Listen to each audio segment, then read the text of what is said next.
Olá pessoal, estamos aqui para mais um vídeo do quadro Nissi Responde. E hoje, Roberto, a gente está com duas questões bem discutidas, bem polêmicas, eu diria, né?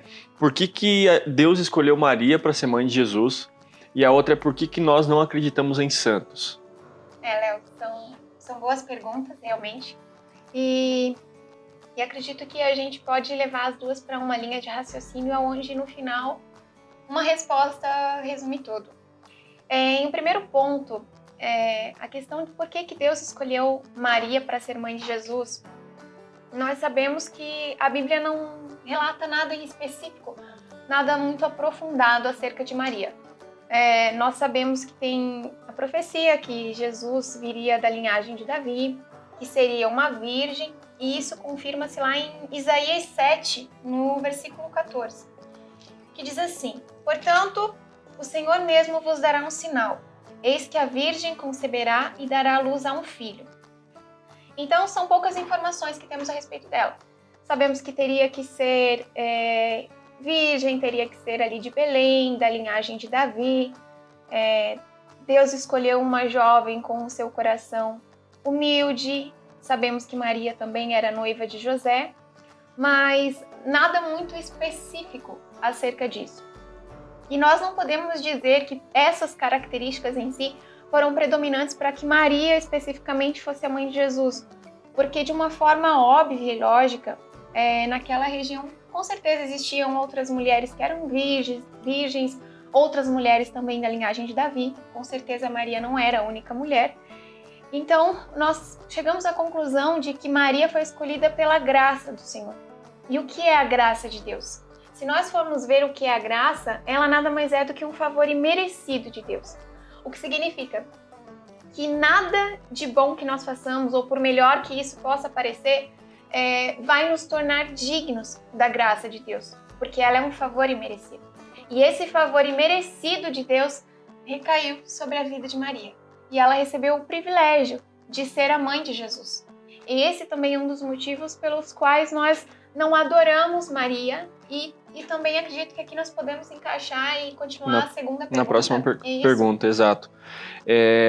A gente percebe ao longo do tempo, se a gente for analisar a história da humanidade, que o ser humano por si só, ele sempre teve a necessidade, ou teve essa vontade de ter um ser superior, né, um ser supremo sobre ele. Tanto que, se a gente for analisar nas escrituras, a gente olha para o povo de Israel, né, lá no Egito, e toda vez que Moisés se afastava para ir falar com Deus, ficava ali dias distantes, né? Quando ele voltava para o meio do povo, o povo estava lá adorando a uma imagem, uma escultura onde eles mesmos tinham criado com as próprias mãos. Ou seja, o ser humano ele sempre teve essa necessidade de ter um Deus, um ser superior, né, palpável, que ele pudesse ver, tocar, enfim. Algo que pareça estar mais perto, né? Isso. É mais fácil você depositar a sua expectativa e a sua crença naquilo que você vê. Exatamente. Tanto que isso a gente pode remeter muito aos nossos livros de história. A gente lembra da nossa época na escola, em que as culturas antigamente era da época de se ter uma pluralidade de deuses. Principalmente podemos citar, por exemplo, o Império Romano e as cidades ali vizinhas. Eles tinham essa cultura de sempre ter muitos deuses, muitas deusas, santos, e justamente essa questão de terem muitas deusas, há uma teoria de que Maria poderia ter sido entrada como substituta de uma dessas deusas, que até é chamada de Rainha do Céu. Então, desde aquela época, com essa pluralidade de crenças, entra também a interpretação de filosofia, muita coisa foi se misturando, né, no decorrer do tempo. Exatamente. E se a gente for ver na sociedade hoje atual, nos dias atuais, são dois pontos que eu destaquei que eles consideram como para eleger um santo, né? O primeiro é uma pessoa que opera milagres, ou seja, uma pessoa que viveu ali, orou, rezou por alguém, enfim, e essa pessoa foi curada, recebeu um milagre, alguma coisa sobrenatural aconteceu. Mas se a gente for olhar nas escrituras, muitas pessoas operaram milagres. E ainda nos dias de hoje, milagres acontecem através de pessoas. Mas a questão é que o milagre acontece pelo poder de Deus, não é um poder que parte de nós. É o poder que está em nós, através do Espírito Santo. E o segundo ponto a sociedade considera uma pessoa pura que não tem pecados. Mas se a gente for ler nas Escrituras, na Palavra de Deus, em 1 João 1:8, diz assim: se afirmarmos que estamos sem pecados, enganamos a nós mesmos e a verdade não está em nós. Ou seja, todo mundo que falar que não tem pecado, que é puro, que nunca errou, que é perfeito, é mentira. A mentira está nele, ou seja, você já pecou só em dizer que você não tem pecados. É verdade. Êxodo capítulo 20, versículo 13 diz assim: não terás outros deuses além de mim. O próprio Deus diz que não existe outro. 1 Samuel 2:2 também vai falar: não há ninguém santo como o Senhor, não existe outro além de ti, não há rocha alguma como o nosso Deus. Verdade, Léo. E isso confirma com o que está na Bíblia. A palavra do Senhor diz que Ele é o único a ser adorado, que nós não devemos prestar culto a nenhum outro tipo de Deus, a nenhum ídolo, a não ser Deus, a não ser Cristo. E isso que você falou sobre a questão de operar milagres é algo muito importante aqui. Porque muitas pessoas creem, o que torna alguém santo é justamente essa questão de pureza alinhada com a operação de milagres. Só que a Bíblia fala em Atos 5, no versículo 12, que os discípulos na época de Jesus, eles operaram muitos milagres, muitas maravilhas. E é importante a gente ressaltar aqui que não é pela capacidade deles em si, mas pelo poder de Deus através da vida deles. A Bíblia diz que a sombra de Pedro curava as pessoas. Curava as pessoas, mas justamente pelo manifestar de do Cristo. Espírito Santo. Exato. E se hoje nós operássemos milagres, orar por alguém, sair de uma cadeira de rodas, por exemplo, e caminhar, nós sabemos e existem testemunhos de pessoas que operam milagres, mas através do poder de Deus. Exatamente. Sobre a vida delas. E é tão real essa questão de que isso não nos torna merecedores da graça do Senhor, a questão de operar milagres, que a Bíblia relata que naquele dia, quando nós chegarmos diante do Senhor, muitos irão dizer: Senhor, em teu nome eu operei milagres, eu expulsei demônios, eu curei enfermos, e em resposta o Senhor vai dizer: eu não vos conheço.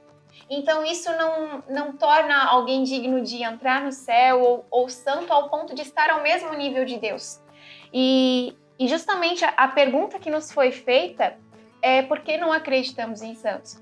E isso é uma mentira, e é importante que já seja quebrada aqui, porque nós acreditamos em Maria, acreditamos nos discípulos que caminharam com Jesus, que operaram milagres, respeitamos e admiramos essas pessoas.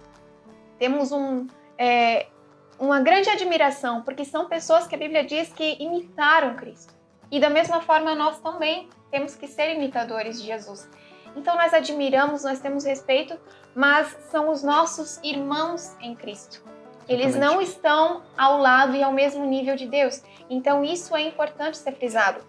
E eu me lembro de um exemplo que é importante ressaltar aqui, que uma vez, quando eu estava no primário, uma professora tentou explicar ali para os alunos a questão de Maria. E ela disse assim que muitos deles faziam orações a Maria porque é como se fosse quando uma criança fosse fazer um pedido para o pai.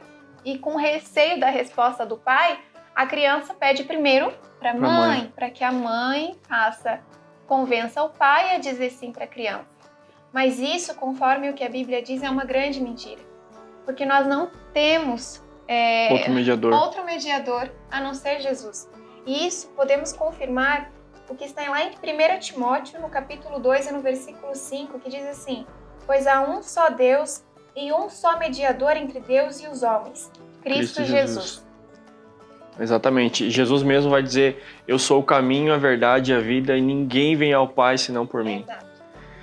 Então, gente, concluímos que Maria foi escolhida por Deus porque Deus quis.